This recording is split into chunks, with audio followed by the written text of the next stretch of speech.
Saudara-saudara, pertama saya ingin menyampaikan terima kasih atas kehadiran kawan-kawan mencatat dan juga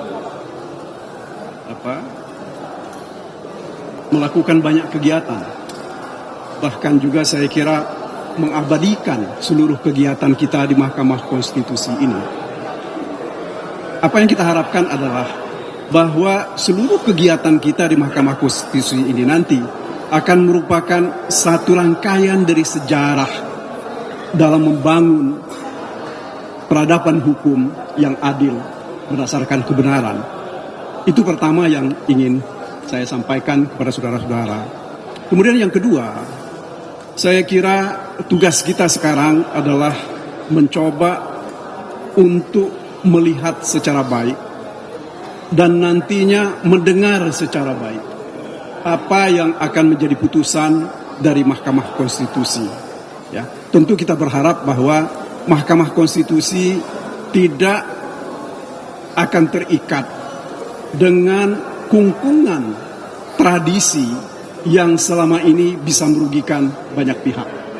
Kita berharap mereka melakukan kegiatan apa yang kita sebut dengan judicial activism. Dalam arti bahwa mereka harus melakukan pembaharuan hukum. Ya. Sebab saudara-saudara, dalam permohonan kami misalnya, kami sudah tunjukkan kepada Mahkamah Konstitusi di luar negeri sana, baik di negara yang menganut sistem hukum common law ataupun seperti kita, ya, civil law, mereka sudah memutuskan perkara-perkara perselisihan tentang hasil pemilihan. Salah satu argumen yang mereka sampaikan adalah kalau proses pemilihan itu dilakukan dengan cara yang tidak baik, dilakukan dengan cara yang curang, maka itu akan menjadi alasan untuk membatalkan pemilihan presiden itu. Sebab mereka beranggapan bahwa kejahatan sekecil apapun itu tetap adalah kejahatan. Nah, ini saya kira yang tidak bisa kita tolerir. Dan ini juga yang menjadi alasan kami mengapa kami datang ke Mahkamah Konstitusi ini. Kita ingin mengingatkan kepada bangsa ini, tidak boleh kita mentolerir keburukan. Apalagi kalau keburukan itu dilakukan untuk mempertahankan kepentingan satu keluarga atau satu kelompok, terlebih lagi kalau untuk membangun dinasti baru. Ya. Sebab saya kira sejak kita merdeka, dinasti itu tidak boleh dibangun kecuali untuk kerajaan-kerajaan. Kita, saya kira terutama sejak 1998, demokrasi sudah dikembangkan secara baik dan ini berkembang. Akan tetapi nampaknya sekarang di akhir ini hampir ke tahun ke-25 dari proses sejak reformasi itu, ini mau ditutup, ya, mau diabaikan untuk kepentingan keluarga dalam jangka pendek. Itu persoalan kita.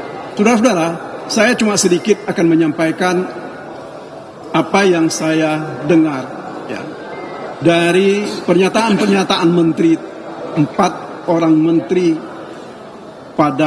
dari pagi tadi dan juga dari DKPP. Satu hal yang saya kira cukup jelas dalam nalar kita, mereka mengemukakan ada pembagian bansos yang dilakukan oleh presiden, ya, dan itu di luar yang merupakan program dari Kementerian Sosial. Bahkan Ibu Menteri Sosial tadi mengatakan bahwa tidak ada keterlibatan beliau atau keterkaitan beliau sebagai Menteri Sosial terhadap pembagian bansos atau apapun namanya yang dilakukan oleh presiden secara langsung. Apalagi pembagian yang dilakukan oleh presiden itu tidak didasarkan pada program yang sudah ditetapkan oleh APBN dalam programnya menteri. Tetapi ini berdasarkan satu Kepres 125 tahun 2022 yang, ya, Kepres itu dibikin sendiri oleh presiden. Ya, kita nggak tahu argumen awalnya ini untuk apa. Meskipun di dalam pelaksanaannya dikatakan itu adalah untuk mengatasi El Nino. Ya. El Nino itu kan sudah, kalau seperti ahli-ahli yang sudah kami hadirkan kemarin, November tahun lalu itu sudah selesai. Mungkin kalaupun ada keterlambatan hasil panen, tidak perlu dilakukan setiap bulan pembayaran terhadap bansos terkait dengan El Nino ini. Kemudian saudara-saudara, khusus terhadap bansos, dalam praktek yang terjadi selama ini dan sesuai dengan aturan yang ada, bahwa itu dilakukan oleh Kementerian Sosial dalam waktu setiap 3 bulan. Ya. Tidak seperti yang terjadi sekarang, itu dilakukan setiap bulan, sejak bulan Oktober, November, Desember, Januari, dan Februari. Apa maknanya ini bagi kita? Bagi kita yang berakal sehat, mestinya kita katakan bahwa ini mencederai akal sehat kita kalau dikatakan ini tidak ada hubungannya dengan proses pilpres dan pemilihan-pemilihan yang lain. Saudara-saudara, saya kira ada satu hal lagi yang saya kira yang patut kita catat, bahwa ada penyimpangan berdasarkan Perpres 125 itu, di mana tidak ada keterlibatan Kementerian Sosial di dalam hal pembagiannya. Ini apa maknanya? Tentu kita, nalar sehat kita akan mengatakan bahwa Ibu Menteri ini tidak ingin dilibatkan, ya, karena ini barangkali bisa saja argumentasinya atau paling tidak asumsi saya bahwa kalau Ibu Menteri ini tahu dan terlibat, berarti bansos itu juga mesti dibagi untuk kepentingan partainya Ibu Menteri atau siapa yang didukung oleh Ibu Menteri. Nah, sementara sekarang kalau dari kemarin saksi-saksi kami mengatakan bahwa di Jawa Tengah itu ada 7 kali atau 10 kali Presiden membagi-bagi bansos. Bahkan kalau saudara-saudara saya ingat betul, ada tulisan yang mengatakan bahwa selesai bagi-bagi bansos itu Bapak Presiden minum kelapa muda, ya, di Magelang bersama dengan Cawapres. Begitu juga Pak Menteri, 2 orang menteri yang mengatakan bahwa bansos ini adalah dari Bapak Presiden. Ini kan personifikasi bansos yang tidak seharusnya dilakukan. Karena bagaimanapun juga itu kan aset milik negara.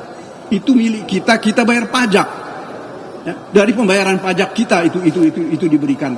Jadi saya kira itu yang bisa saya sampaikan. Satu hal lagi, Bang Mulya, mungkin ya, kita berharap bahwa ya mari kita berdoa bersama-sama nanti di dalam hati kita. Mudah-mudahan Tuhan membuka pintu hati para hakim, mereka dijauhkan dari rasa takut.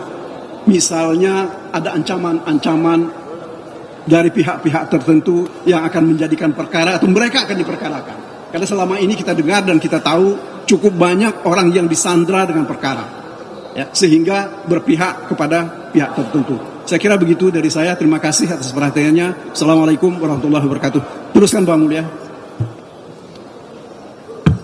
Saudara-saudara, nanti ada Saudara Henry juga, mungkin Saudara Yanwar, ya. Saya hanya ingin menambahkan hal-hal yang sudah dijelaskan tadi oleh Saudara Magdir Ismail. Tentu kita berterima kasih untuk semua presentasi yang diberikan oleh keempat menteri. Menteri Erlangga, Menteri Menko, ya, Erlangga, Menko PMK, kemudian juga Menteri Keuangan Sri Mulyani, dan juga Menteri Sosial Risma. Nah, kalau mendengarkan semua penjelasan keempat menteri itu, saya bisa mengatakan so far so good.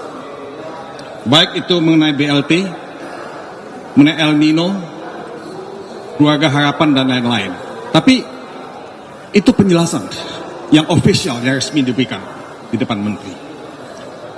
Saya bertanya dalam hati saya, karena banyak pertanyaan yang tidak dijawab.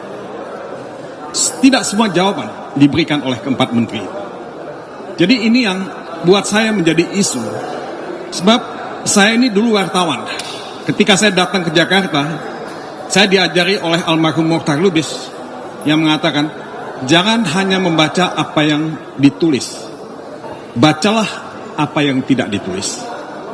Kalau dalam bahasa Inggrisnya dikatakan, don't read, ya, what is printed, read what is between the lines. Di antara yang ditulis itu yang kita mesti baca. Nah, itu yang kita tidak dapat pada hari ini. Apa di balik itu?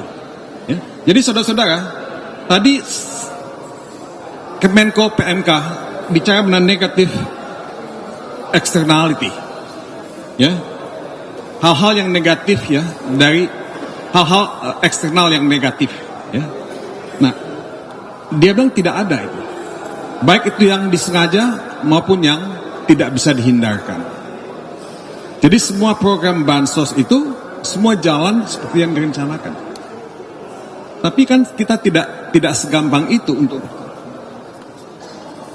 ya, karena kita melihat kalau kita membaca dan mendengar video yang beredar, itu Menteri Menko Erlangga tadi mengatakan semuanya fine-fine aja, nggak ada masalah. Presiden dalam menjawab pertanyaan Hakim Mahkamah Konstitusi Arief Hidayat, apakah ada pesan-pesan atau ada hal-hal yang aneh? Dia bilang nggak ada sama sekali. Tapi kan dalam memori kolektif kita sebagai anak bangsa, memori kolektif kita itu tidak akan pernah hilang. Kita melihat Menko Erlangga membagi-bagikan bansos dan mengatribusikan bansos itu pada Jokowi. Dan oleh sebab itu mesti memilih anak Jokowi. Mendak Zulkifli Hasan melakukan hal yang sama, mengatakan bansos itu dari Jokowi, dan karena itu kita mesti berterima kasih kepada Gibran. Nah, itu memori kolektif kita tidak bisa dihilangkan. Itu rekam jejak digital yang Anda akan selalu simpan, baik di laptop, di handphone, maupun di back mind kita semua. Jadi saudara-saudara, ini nggak akan pernah selesai. Penjelasan ini tentu membantu, tapi juga tidak membantu, karena tetap menyisakan banyak pertanyaan di hati kita. Jadi saudara-saudara, saya hanya ingin menjelaskan itu, karena buat saya politisasi bansos itu tidak selesai. Itu tetap ada dan harus dijelaskan secara tuntas, dan kita mesti melakukan perbaikan-perbaikan supaya tahun-tahun yang akan datang politisasi bansos itu tidak terjadi lagi seperti sekarang ini. Jadi saudara-saudara, ya, tinggal sekarang kita menunggu putusan MK yang akan dibuat tanggal 22 April yang akan datang. Apakah putusan MK itu akan membuat demokrasi, konstitusi, dan supremasi hukum ditegakkan? Apakah kejujuran, keadilan, pemilihan umum yang langsung, umum, bebas, rahasia, jujur, dan adil itu akan dihormati? Apakah kedaulatan rakyat akan dihormati? Ini yang kita tunggu dari MK. Saya tahu bahwa MK pasti mendapat tekanan, langsung atau tidak langsung. MK tidak hidup dalam ruang isolasi. Tapi saya ingin memelihara optimisme. Saya ingin kita percaya bahwa sikap negarawan, sikap bengawan hukum, ya, dari hakim-hakim MK itu akan tetap ada, dan mereka punya komitmen untuk bangsa ini, komitmen untuk kita semua. Ini bukan persoalan menang atau kalah, ini bukan persoalan Ganjar atau Mahfud, ini bukan persoalan Magdir Ismail, Henry, saya, atau Pak Yanwar. Ini persoalan demokrasi, ini persoalan hak yang paling hakiki yang kita miliki sebagai anak bangsa. Tidak ada satu kekuatan pun yang bisa mensubversi kedaulatan suara yang kita punya, kedaulatan suara anak-anak bangsa. Jadi saya hanya ingin, ya, memelihara optimisme itu. Semoga kawan-kawan juga memelihara optimisme itu. Kita menunggu tanggal 22, ya. Semoga Tuhan memberikan yang terbaik buat kita sebagai bangsa. Mungkin itu saja yang saya ingin sampaikan. Mungkin Henry atau Pak Yanwar, silakan. Karena apa yang sudah disampaikan oleh Bang Timbul sama Magdir Ismail, saya anggap cukup. Dari saya cukup. Terima kasih. Ya, terima kasih Pak Magdir, Bang Mulya, teman-teman wartawan. Kita semua tadi sudah menyaksikan bagaimana dan mendengar bagaimana para menteri memberikan keterangan, tetapi itu terbatas pada regulasi. Kalau regulasi kita tidak bisa tutup mata, pasti dibuat sangat bagus, pasti dibuat sesuai dengan tahapan-tahapannya. Tetapi keterangan para menteri tadi tentu saja berbeda dengan keterangan para saksi yang pernah kami hadirkan, bagaimana di Sumatera Utara, di Medan, pembagian bansos begitu masif. Kemudian yang lebih menyedihkan lagi, pembagian beras bansos dengan karung bertuliskan Bulog, Badan Pangan Nasional, kemudian di situ ada stiker Prabowo Gibran. Nah, itu semua tentu berbeda, kontradiktif dengan keterangan para menteri, ya. Satu itu. Yang kedua, kami ingin memberikan satu catatan, apabila Mahkamah Konstitusi dalam memutuskan perkara permohonan kami, permohonan 01 itu tidak membaca keadilan, tidak membaca kebenaran-kebenaran yang diterangkan oleh para saksi, maka akan menjadi presiden dalam pilkada yang tahapannya pada bulan Mei sampai pelaksanaannya November nanti. Bukan tidak mungkin pilkada nanti kita akan menemui pola-pola yang sama, kita akan menemui cara-cara yang sama seperti yang dilakukan dalam Pilpres ini. Jadi kawan-kawan, kita berharap Mahkamah Konstitusi akan memberikan keputusan yang bukan saja adil bagi urusan Pilpres, tapi menjadi pegangan buat Pilkada 2024 nanti. Terima kasih. Download Tribun X sekarang, menghadirkan lokal menjadi Indonesia.